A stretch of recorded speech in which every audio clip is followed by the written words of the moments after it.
Welcome back to the Fighting Saints Report. Jack Milewski and Jim Leitner. Another busy weekend, as they all are at this point of the season in the USHL. And I teased it before the break, but I don't think there's any other place to start than Cedar Rapids sweeping Chicago, snapping a 13-game winning streak for Chicago on Saturday night with a 5-2 victory.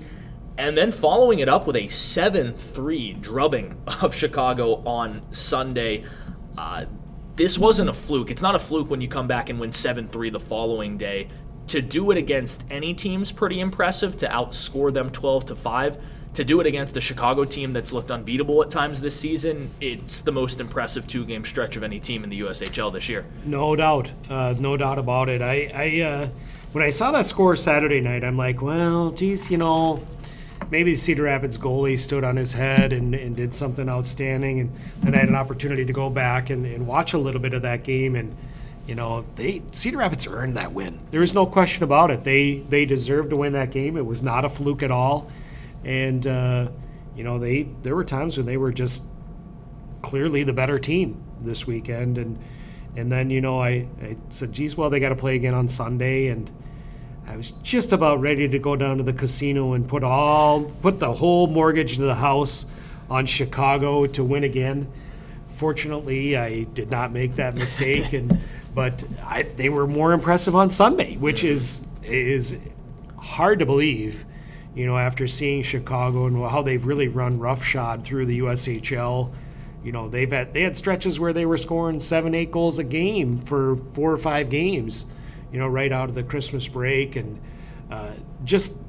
for my money, the best team in the USHL in many years. And I thought this was a chance. They were going to get their winning streak to 15 games, no question about it. Mm-hmm. But Cedar Rapids proved otherwise.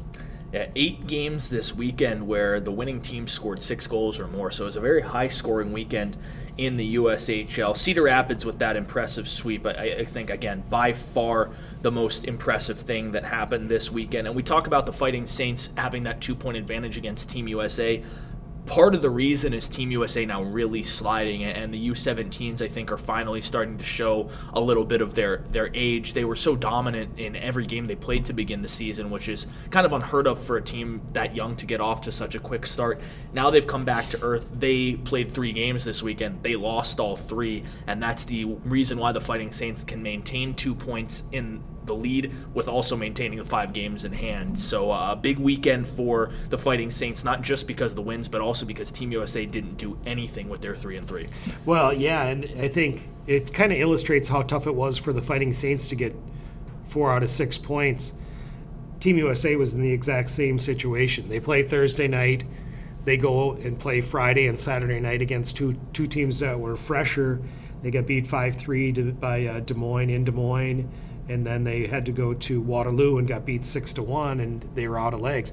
I think with Team USA, one thing that I think you see in the USHL is about this time of year is when, a lot of teams really start to, get into a defensive structure. They're a lot more, beginning of the year, it's they're still kind of rounding into form. But about this time of year, you really start to develop defensive structures and game plans, and you can pre-scout your teams a lot better. And I think this is a matter of a lot of teams are kind of catching up to Team USA and understanding what the blueprint is to beat them. Mm-hmm. And, what have they lost? They've lost, they're 1-8-1 in their last 10. And at one point they had like 10 in a row. 11 this is right after wins. An 11 straight win streak. So it's pretty remarkable that they've fallen off the way they have. And, I think if they continue to drop, they might be in a situation where they have to go on the road in that first round of the playoffs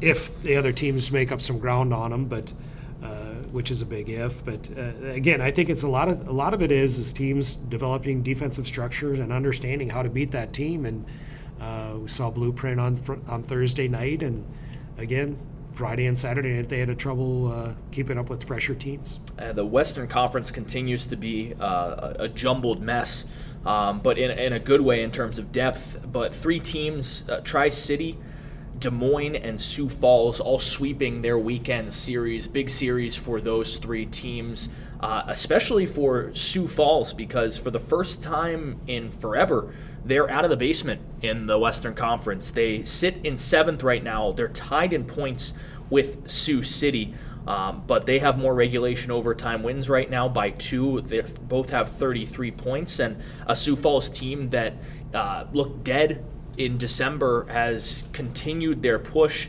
and now they're 4 points away from a playoff spot in the Western Conference right now. Very impressive run by Sioux Falls, and I think even more impressive considering not just where they started this season, but how many players they lost from their Clark Cup championship team last year. And right now Scott Owens has them playing tremendous hockey, and I don't think it's a team that many Western Conference teams want to face right now heading down the stretch, because they just continue to churn out wins. Yeah. Actually, they have the longest active win streak at 3-0. There are a couple of teams that have longer point streaks, but they have the longest winning streak at 3-0. And but again, they're only 4 points out of a playoff spot. Same with Sioux City. And so really you look at the West, and really nothing is even close to being decided. In the East, Madison has been out of it for a while, and but it's going to be exciting to see what happens in the Western Conference. And I wouldn't be surprised to see both Sioux City and Sioux Falls climb up and make it. Just because it's so tough out there, and a lot of times this time of year you're going to be playing in conference games a lot more, so it's double points games, and you can really make up a lot of room and get into a playoff spot. The one thing that isn't jumbled in the Western Conference as we look at the standings, Waterloo. They're in first place, 53 points, 3 games ahead of second place Tri-City in terms of games in hand, and again 10 points up. They have 53, Tri-City 43. Fargo in a good position, 40 points, but 5 games in hand on Tri-City. So again, much like when Dubuque was behind Team USA, it felt like a matter of when, not if, Fargo will pass Tri-City, much like Dubuque has surpassed Team USA. And then below it, boy, you get that cluster. You have Omaha with 35 games and 39 points in 4th, Lincoln 35 games and 38 points in 5th, Des Moines 36 games and 37 points in 6th, and then Sioux Falls and Sioux City both with 34 games played and both with 33 points. A lot to be decided in the Western Conference. Even with the 2 losses this weekend, Chicago still 8 points up on the Fighting Saints. They played 1 more game, but they have 55 points. Right now, they are still the top team in the USHL with that number. Dubuque now in 2nd place, a game in hand on everyone in the league not named Fargo. 33 games played, 47 points, 8 behind Chicago. Team USA, 38 games played, the most in the USHL, tied with Tri-City. 2 games behind Dubuque. And Green Bay has gone on a little bit of a run. They're 5-0-1 in their last 6, and they're still 6 points away from Team USA, but they have 3 games in hand. Right now, if Green Bay can string something together, they would have a legitimate shot at pushing up into the 3 spot.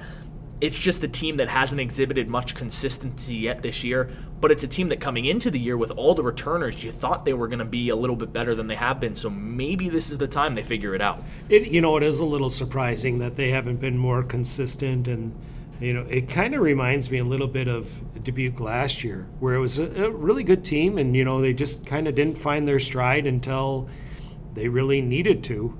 When you got down to the stretch run, I think that's when the Fighting Saints started to play their best hockey, veteran group. So who knows? It might be a similar situation this year with Green Bay, where they, with all those veterans and key guys back, that they say, all right, now it's time to kick it in, and then they kick it in, and then they go on a little bit of a run. But they are in a spot now. I don't see them challenging for a 2 seed.